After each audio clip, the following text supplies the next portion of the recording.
বিসমিল্লাহির রহমানির রহিম। আসসালামু আলাইকুম। উচ্চ মাধ্যমিক শ্রেণীর পদার্থবিজ্ঞান প্রথম পত্রে আমরা নিউটনীয় বলবিদ্যার আহ, জড়তার ভ্রামক চক্রগতির ব্যাসার্ধ এই আলোচনার ধারাবাহিকতায় আমরা বিভিন্ন আকৃতির বস্তুর জড়তার ভ্রামক এবং চক্রগতির ব্যাসার্ধ নির্ণয় করা দেখব।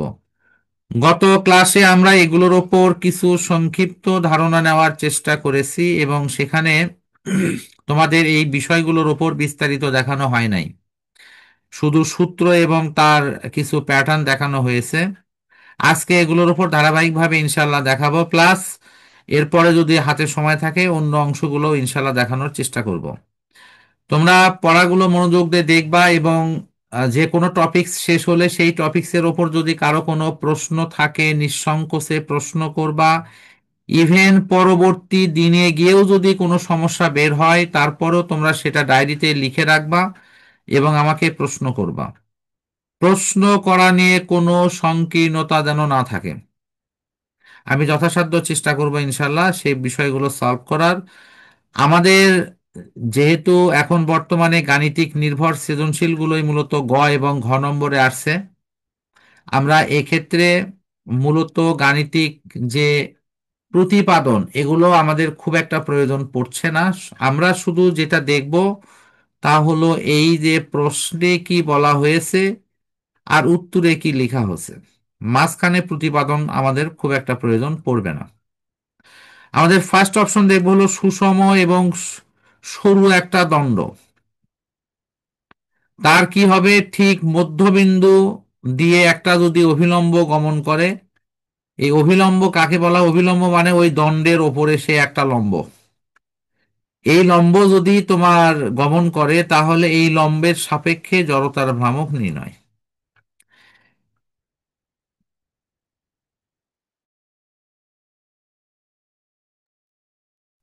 তাহলে আমাদের প্রশ্নে কি বলা হচ্ছে, আমরা একটা দণ্ড নিয়েছি, তারপরে কি কি করছি, ওই দণ্ডের ঠিক মধ্যবিন্দু দিয়ে একটা অভিলম্ব আঁকাইছি, তারপরে কি করেছি, ওই অভিলম্বের সাপেক্ষে জড়তার ভ্রামক নির্ণয় করেছি এবং তারপরে সর্বশেষ চক্রবর্তীর ব্যাসার্ধ বের করেছি।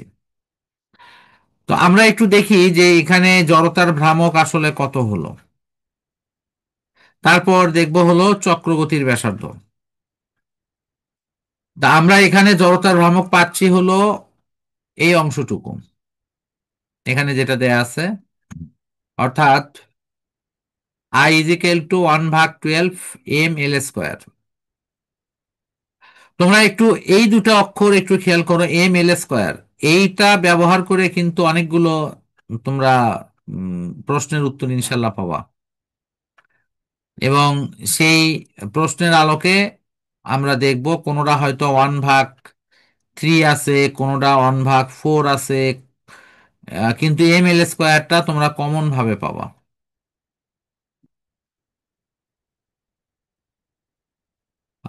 আশা করি জোবাইদা তুমি মনে হয় কিছুক্ষণ আগে জয়েন করছো, শুনতে পাচ্ছ?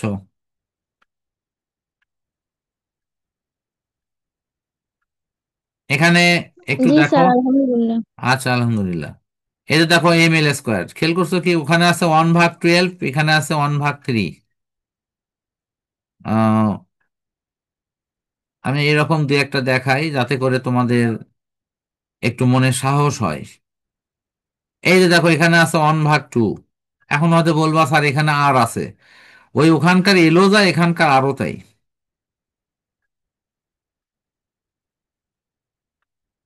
তো যাই হোক, আমরা এভাবে একটু দেখি কোনটার সাপেক্ষে কি অবস্থান। প্রথমত আমি বলবো, এই যে যদি দণ্ড নেই, এই দণ্ডের দুই রকম মান বের হবে। এই দণ্ড একটা মান হবে হলো তোমার এরকম, যদি এর ঠিক মধ্যবিন্দু দিয়ে যদি কোনো লম্ব আঁকানো হয় যেটাকে অভিলম্ব বলা হয়েছে, এটা একটা। আর একটা হলো এর ঠিক প্রান্ত বিন্দুর সাপেক্ষে জড়তার ভ্রামক নির্ণয়। এই যে এখন প্রান্ত বিন্দু, এখন এই প্রান্ত বিন্দুতে যদি আমি কিছু আঁকাই, সেখানে জড়তার ভ্রামক নির্ণয় এটা। তাহলে একটা হলো মধ্যবিন্দুর সাপেক্ষে, একটা প্রান্ত বিন্দুর সাপেক্ষে। তা আমি এখানে শুধু এইটুকুই বলবো একটা লাঠিকে তোমার মাঝখানে ধরে ঘোরানোটা অনেক সহজ, কিন্তু এই যে প্রান্তে ধরে চারদিকে ঘোরানোটা একটু কঠিন। আমরা এর প্রমাণটা দেখি। মাঝখানে ঘোরানো সহজ বলেই এর জড়তার ভ্রামক কিন্তু দেখো 1/12। এই মানটা হলো 1/12, একটু ভালো করে দেখো, তাই আছে না? 1/12 মানে এর ml² 12/1 ভাগ। আবার প্রান্ত বিন্দুর সাপেক্ষে এটা প্রায় 4 গুণ বড় হয়ে যায়। 4 গুণ বড় হয় তার প্রমাণ কি? এই যে দেখো, তার প্রমাণ এখানে আছে। ওখানে ছিল 1/12, আর এখানে সেখানে কত হয়েছে? 1/3। তার মানে ওইটার তুলনায় এটা 4 গুণ বড়। আচ্ছা, এখন দেখবো হলো যে চক্রবর্তীর ব্যাসার্ধ কিভাবে বের করা যায়। আমরা এখান থেকেই দেখি, তারপরে ওই পাশেও গিয়ে দেখবো। তোমরা চক্রবর্তীর ব্যাসার্ধ বের করার নর্মাল সূত্র ব্যবহার করবা হলো এই সূত্রটা সবাই, I = mk²। তাহলে এখানে যে মানটা আসলো এই মানের পরিবর্তে আমরা কি লিখবো? mk²। Unmute please. কিচ্ছু না কিন্তু, আমি এখানে যে মান আসবে তারই ওটা সমান mk² লিখবো। সবাই কি বুঝতে পারছো? হ্যাঁ স্যার, বুঝতে পারছি। আমি আবার রিপিট বলতেছি, কেউ কেউ হয়তো একটু পরে শুনছো। আমি চক্রবর্তী ব্যাসার্ধকে কে ধরেছি, আর পুরো ভরকে এম ধরেছি। এই যে এখানে লেখা আছে 1/3 m, এই 1/3 m মানে কে ওখানে এম ধরা হয়েছে আর কি, এটা হলো মূল কথা। আর এই যে এলটাকে কে ধরা হয়েছে। এখন m 1/3 হোক, এম তোমার 1/12 হোক, এম 1/2 মানে 1/2 হোক, যা হয় হোক, ওইটার পরিবর্তে বড় হাতের এম লিখবো। আর এখানে এল থাক আর থাক কে, যা থাকে থাক, সবকিছুর পরিবর্তে কে লিখবো। মানে আমি কম্পেয়ার করে কথা বলতেছি। আমি কম্পারিজনটা আবারও দেখাই তোমাদের। মনে করো আমি এক জায়গায় লিখছি 1/2 m, সরি বড় হাতের এটা, 1/2 m, তারপরে হয়তো r²। এটার জন্য আমরা লিখবো হলো mk²।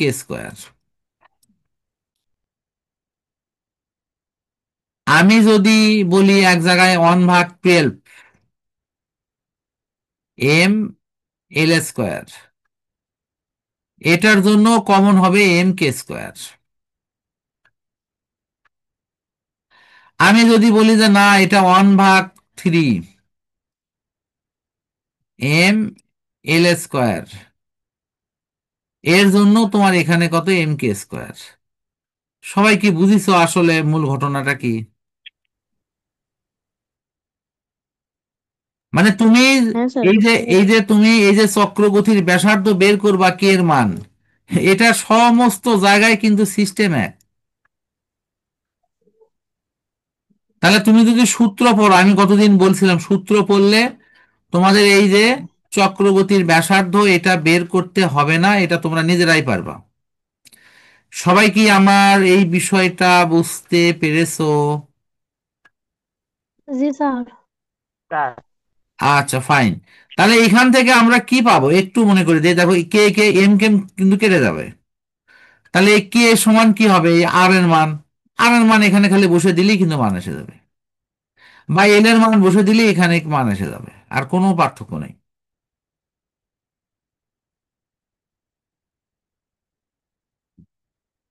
ঠিক আছে কি?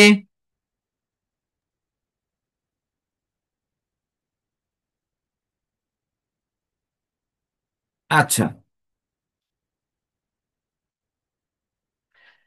এখন আমরা একটু দেখি ওই পাশে গিয়ে, ঠিক এই যে চক্রগতির ব্যাসার্ধ এখানে যেভাবে বের করা হয়েছে, এই এই দুই লাইনের ক্যালকুলেশন কি বুঝিছো? এটা কিন্তু একবারে শর্টকাট করে করা হয়েছে। কারো বুঝতে কি সমস্যা হবে? এই যে এম এম কেটে দেওয়া হয়েছে, তারপরে কে সমান, এখানে এল এর মান বসে দেওয়া হচ্ছে, এল এর মান। বসে দিয়ে মানটা বের করে নেওয়া হচ্ছে। তো এল এর মান কি লেখা আছে? এল এর মান এলই লেখা আছে, এই যে এল, এই এল এলই লেখা আছে।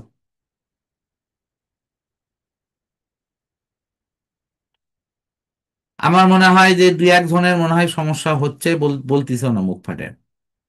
কে সমান কি দাঁড়াবে বলো তো? কে স্কোয়ার সমান কি দাঁড়াবে এখানে? কে স্কোয়ার সমান কি ওয়ান থার্ড? ওয়ান থার্ড এল এল না? স্কোয়ার। হ্যাঁ। এই যে এল স্কোয়ার হবে। এখন যদি আমি রুট এটা তো দেই, রুট এটা তো দেই, তাহলে কি হবে? তাহলে কি এরকম দাঁড়াবে না কি হবে ওখানে? সমান ওয়ান থার্ড মানে ওয়ানের ওপর, আর রুট কত? ওয়ানের ওপর রুট দিলেই কি আর না দিলেই কি একই। আর এই যে এল এর ওপর যদি রুট দেই তাহলে খালি এল হবে, গুণন হলো এল। এই এলটা কি ওপরে না? ওপরে বলে ওই ওয়ানের জায়গাতে এল লেখা হয়েছে, এল ভাগ রুট থ্রি। এখনো কি বোঝনি? হ্যাঁ স্যার, এরা বুঝতে মনে হয় না পারছি। সাহস করো তো যে স্যার পারবো বা বুঝছি, মানে চুপ করে থাকো এমন ভাবে যে মনে হয় যে কত জটিল জিনিস শিখেছি।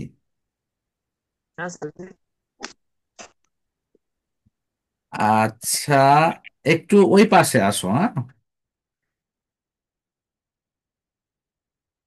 এখন আমি ওই পাশে একটু যা দেখি। এই যেটা আগের মতোই, কিন্তু ভালো করে দেখো। এই যে এত সমান কি এম কে স্কোয়ার, তাহলে কে এর মান এত, এটাও কি বুঝন লাগবে? আর ওই আগেরটার মধ্যেই কিন্তু সেম ক্যালকুলেশন, লিখে দেবো, কথা বলো। না স্যার, লাগবে না তো। যদি কারো সমস্যা হয় প্লিজ বলো, আমি লিখে দিচ্ছি।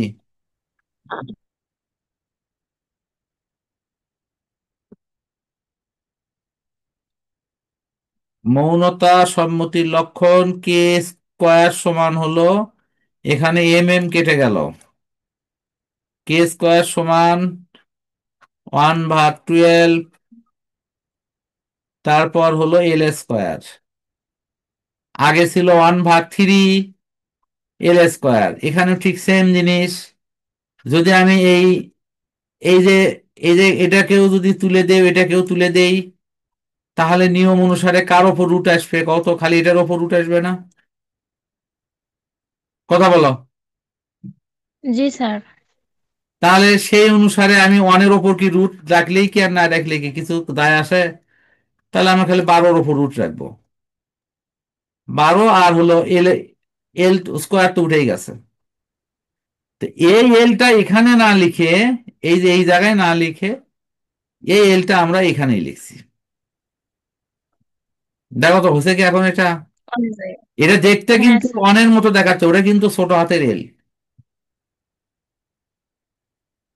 সবার কাছে ক্লিয়ার? জি স্যার। তাহলে সবাইকে আমার সাথে হ্যাঁ স্যার। গ্রহণ, এটা মানতিছো যে এই যে চক্রগতির ব্যাসার্ধ, এটা আমরা নিজেরাই নির্ণয় করতে পারবো ইনশাল্লাহ? হ্যাঁ ইনশাল্লাহ স্যার। স্যার। ইনশাল্লাহ।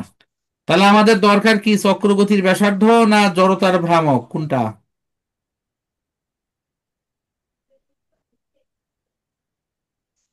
শুধু যদি এই জড়তার ভ্রামক জানা থাকে তাহলে চক্রগতির ব্যাসার্ধ পাবো না আমরা, কথা বলে এটা হলো জড়তার ভ্রামকের সূত্র।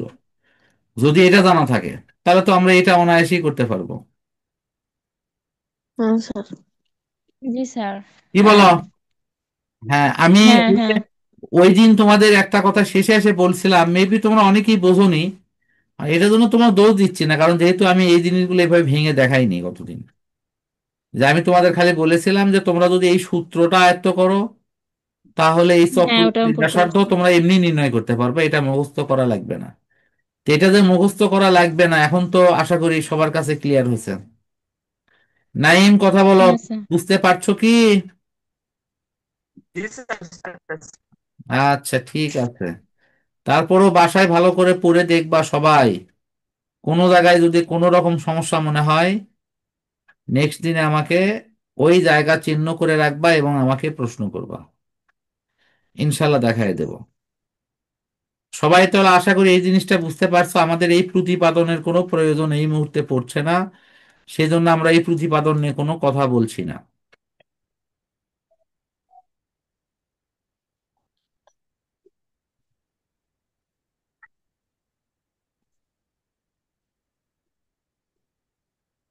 তাহলে আমাদের এই সংক্রান্ত দুইটা হলো। 3 নম্বর, পাতলা চাকতি। তোমরা কি কখনো চাকতি দেখেছো? হ্যাঁ স্যার। কি রকম দেখতে? চ্যাপ্টা। কি বললে? স্যার গোল চ্যাপ্টা। গোল চ্যাপ্টা? না, গোলও হয় চ্যাপ্টা, এটা তোমার উত্তর সঠিক আছে, কিন্তু এর নাম বললে ভালো হতো। পয়সা দেখছো? হ্যাঁ স্যার। টাকা পয়সা। এই যে 1 টাকা, 2 টাকা, 5 টাকা, এগুলো নোট দেখোনি সবাই? হ্যাঁ হ্যাঁ স্যার। স্যার। এগুলোর নামই হলো চাকতি। এই যে ঘরে ঘরে যে টিন লাগানোর সময় লাগায় না, আমাদের হ্যাঁ স্থানীয় হ্যাঁ ভাষায়, হ্যাঁ, লোহা স্থানীয় ভাষায় চাকতি। কি করে বলে, কয় কি চাটকি নাকি? হ্যাঁ স্যার। হ্যাঁ, লোকাল ল্যাঙ্গুয়েজ। যাই হোক, আমরা এখানকার বই পুস্তকের ভাষায় বলি চাকতি, আর ওখানে বলে কি চাটকি নাকি। মিস্ত্রিরা তো মনে হয় ওইরকম একটা নামে ডাকে, অনেকে জানো হয়তো।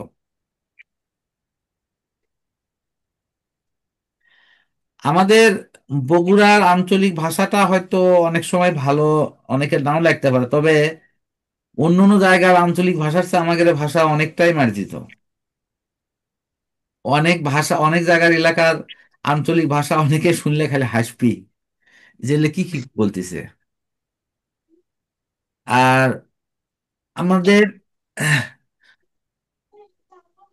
এই আঞ্চলিকতায় অনেকে দোষ ধরে, আমি খুব একটা দোষ ধরি না, কারণ লোকাল ল্যাঙ্গুয়েজ অনেক জায়গাতেই খুব ভালোই ব্যবহার হয়।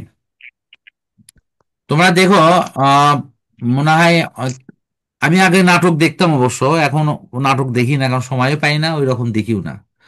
আর নাটকের আগে যে রকম অনেকটা ক্লাসিক্যাল এবং খুবই মার্জিত মানের হতো, এখন ওই রকম নাটক নাই। এখনকার নাটক কেমন যেন হয়ে গেছে। তো যাই হোক, ওই পুরান ঢাকার ভাষায় নাটক হতো, ওই নাটকগুলো আমার খুব ভালো লাগতো। মানে ওই আঞ্চলিক ভাষাগুলো। একটি পাতলা সুষম চাকতি পাতের যে কোনো ব্যাসের সাপেক্ষে জড়তার ভ্রামক নির্ণয়। দেখো, এই পাতলা, আমরা এতক্ষণ ধরে কোন জগতে ছিলাম বলো তো? ফার্স্ট ছিলাম হলো দণ্ড। সেই দণ্ডের কি ছিল, একটা মধ্যবিন্দু দিয়ে গমনকারী অক্ষের সাপেক্ষে, আর একটা কি ছিল, প্রান্ত বিন্দু দিয়ে গমনকারী অক্ষের সাপেক্ষে। এই দুটো শিখেছি। এখন আমরা এই চাকতি নিয়ে পড়তেছি। চাকতির ক্ষেত্রে বলা হচ্ছে ওই পাতের যে কেন্দ্র আছে, এই যে কেন্দ্র, এই কেন্দ্র যে গমনকারী অক্ষ, তার সাপেক্ষে জড়তার ভ্রামক নির্ণয়। আর একটা হলো, এই যে চাকতিটা আছে, এই চাকতির যদি আমরা একটা ব্যাস নির্ণয় করি, যে ব্যাস, এই ব্যাসের সাপেক্ষে জড়তার ভ্রামক নির্ণয়। তাহলে কেন্দ্রের সাপেক্ষে যদি করা হয়, তাহলে জড়তার ভ্রামক হবে হলো হাফ এম আর স্কোয়ার। এই আর মানে এখানে এল এর মতো মনে করবো।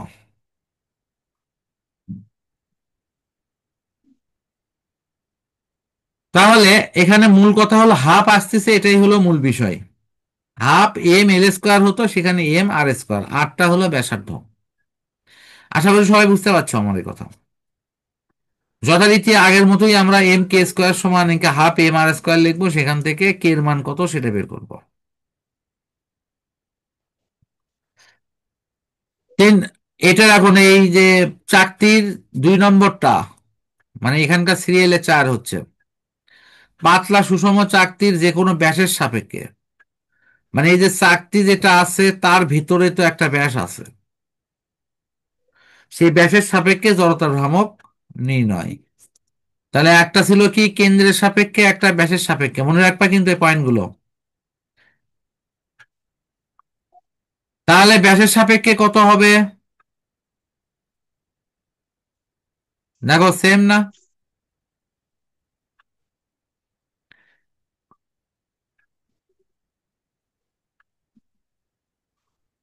আছে কি?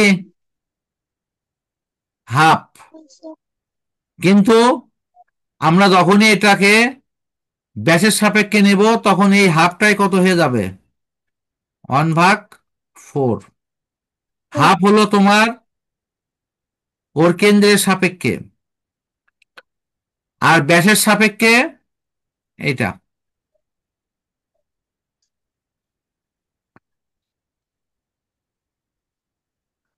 এখন এটা যদি 1/4 m² হয় তাহলে তোমার জড়তার ভ্রামক কত সেটা বের করে নাও। চক্রগতির ব্যাসার্ধ যথারীতি m² সমান এটা লিখবো, তারপরে কাটাকাটি করে মান বের করব। সবাই আনমিউট প্লিজ। এই পুরো ক্রাইটেরিয়া এই পর্যন্ত যা যা আছে সবকিছু বুঝছো কিনা? Unmute please. স্যার বুঝতে পারছি। বাকিরা? হ্যাঁ স্যার বুঝেছি। জোবাইদা, নাইম? স্যার একটু দেখতেছিলাম তো ওই জন্য, হ্যাঁ বুঝতে পারছি। দেখো আগের আর পরের মধ্যে পার্থক্য বলে দিচ্ছি। আগেরটা ছিল হলো হাফ, এই যে বলেই দিলাম আগেরটা ছিল হাফ, আর পরেরটা কত? ওয়ান ওয়ান বাই ভাগ ফোর ফোর আর কোনো পার্থক্য নেই, বাকি সবকিছু সেম।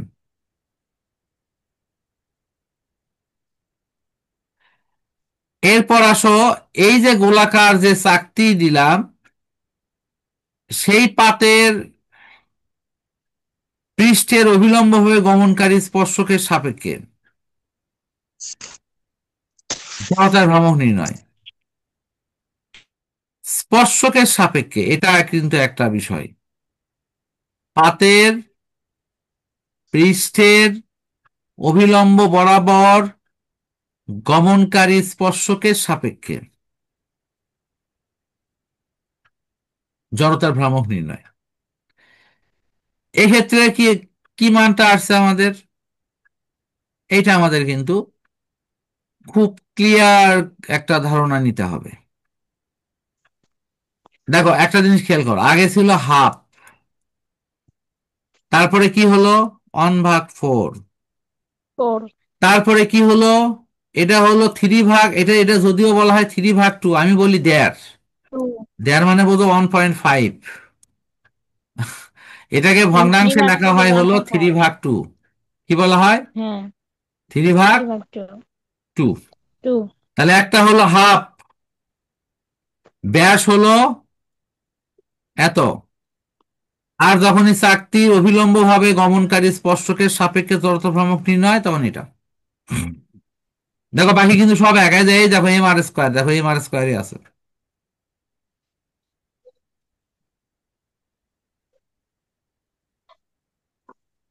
বুঝতে পারছো? খালি টেকনিক করে খালি এই বিষয়গুলো মনে রাখা। তাহলে চাকতির উপর বলে তিনটা, চাকতির উপর কয়টা হলো? তিনটা। আর দণ্ডের উপর কয়টা? দনের প্রায় দুইটা একটা দুইটা। না দুইটা। দুইটা। হ্যাঁ, আমি আর এগুলো শিখাবো না আজকে। এই এই পাঁচটা আগে মনে রাখো। আজকের আমরা শেষ পড়ার দিকে আসতেছি, কৌণিক ভরবেগ। সবার একটু মতামত নেই, আমি নতুন করে ওই ওই জড়তার ভ্রামকের আর কিছু দেখাবো না এই মুহূর্তে, আবার আবার সামনে দিন আল্লাহ যদি রহম করে সামনে দিন আবার বাকিগুলো শিখাই দেবো। কি ভালো হবে না তোমাদের জন্য বিষয়টা? একদিনে অনেকগুলো দেখাই দিলে মাথা ঘুরবি, মনে হ্যাঁ থাকবে না। স্যার। তাহলে ওখানে দণ্ডের সাপেক্ষে দুটে, চাকতির সাপেক্ষে তিনটা। চাকতির একটা কি কেন্দ্রের সাপেক্ষে, একটা ব্যাসের সাপেক্ষে, একটা ওই স্পর্শকের সাপেক্ষে। ব্যাস, আমরা এভাবে ইনশাল্লাহ করব। এখন হলো কৌণিক ভরবেগ। প্রথম কথা হলো ভরবেগ কাকে বলে? এনিওয়ান, যে কেউ বলতে পারো ভরবেগ কাকে বলে? ভরবেগ বুঝছি।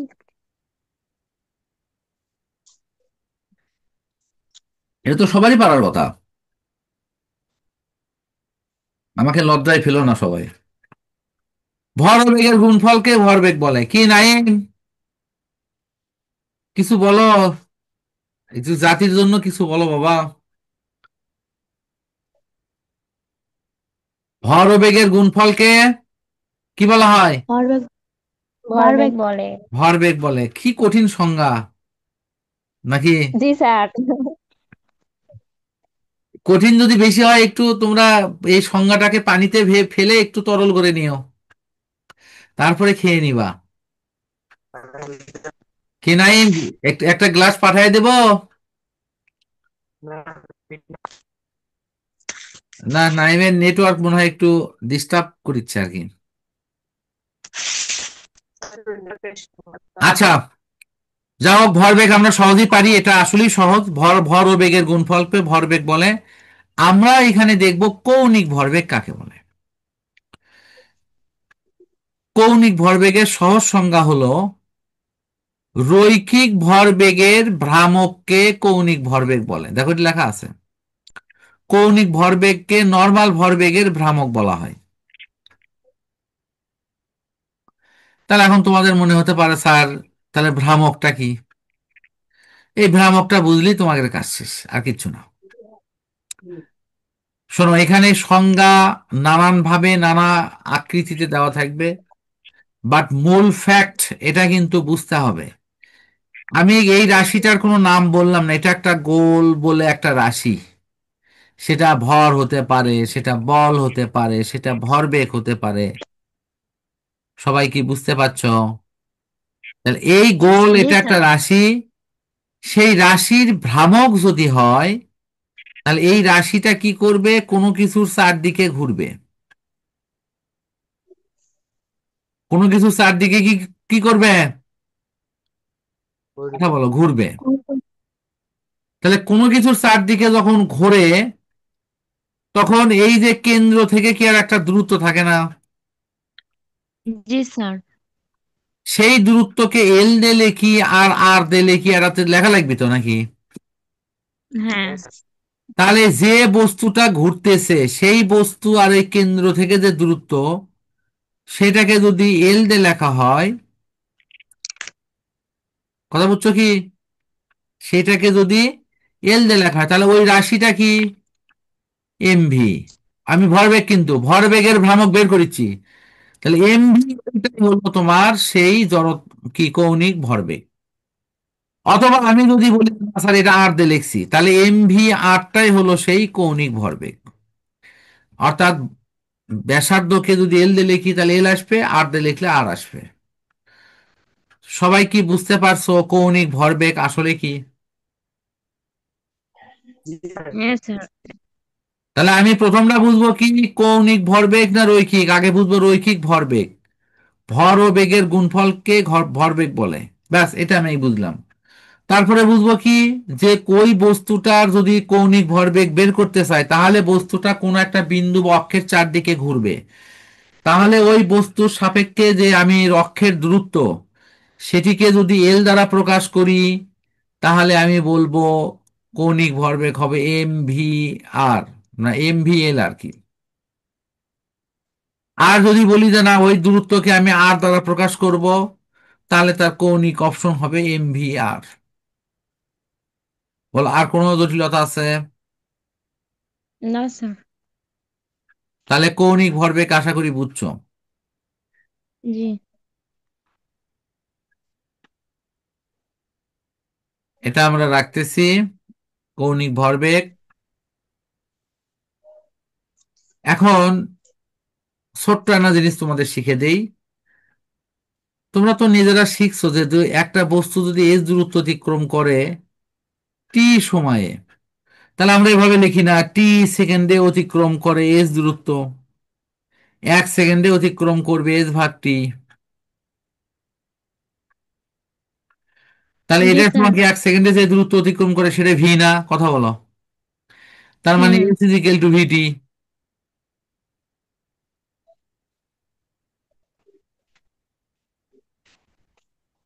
কথা বলো, এটা আমরা জানি কি না? এই সূত্র জানি কি না? হ্যাঁ স্যার। হ্যাঁ। স্যার জানি। ফাইন। তাহলে আমি কি লিখবো? এস ভাগ টি সমান ভি। কারো কোনো আপত্তি আছে? হ্যাঁ না স্যার। স্যার। আচ্ছা, আপত্তি না থাকলে তাহলে এখন এটাতে রাজি হওয়া লাগবে। এই যে বৃত্তাকার পথে যদি ঘোরে তাহলে বস্তু কত কোণ অতিক্রম করবে বলো তো? 90 যোগ 90 যোগ 90 যোগ 90, 4 90 কত? 4 লং 36, তার মানে 360। 360। দুই সমকোণ, এটাকে যদি রেডিয়ানে লিখি তাহলে কি হবে? টোয়াইস টোয়াইস পাই। ইয়েস। সরি, আমি পাই ডাবল লিখে ফেলছি। 2 পাই মানে কি 360 হচ্ছে না? হ্যাঁ। তাহলে আমি এখানে ভি সমান লিখবো হলো, ভির জায়গায় লিখবো ওমেগা। ওমেগা। আর এটা হলো ওই যে কোণ হলো কত? টোয়াইস পাই। এটি না, কিন্তু এটি হলে ওখানকার অন্য জায়গা, আমি এটা কেটে দিই এখান থেকে। আহ টোয়াইস ওরা পাই কোনো ভাগ হলো, অসুবিধা নেই। খেয়াল করছো কি টোয়াইস পাই ভাগ কতটি? কৌণিক বেগ সমান টোয়াইস পাই ভাগ টি। বা এটাকে কোনো কোনো জায়গায় দেখবা লেখা আছে থিটা ভাগ টি, থিটা মানে ওই কৌণিক সরণ ভাগ হলো টি। আমাদের আজকে এই কৌণিকের অপশনটা এ পর্যন্তই থাকবে, যেহেতু কৌণিক ভরবেগ নিয়ে আমাদের আরো পড়া আছে। আমরা কৌণিকের সাথে রৈখিকের আরো সম্পর্ক আমরা ইনশাল্লাহ সামনের ক্লাসে দেখব, এবং এগুলোর আরো ডিপ অপশনে যাওয়ার চেষ্টা করব ইনশাল্লাহ।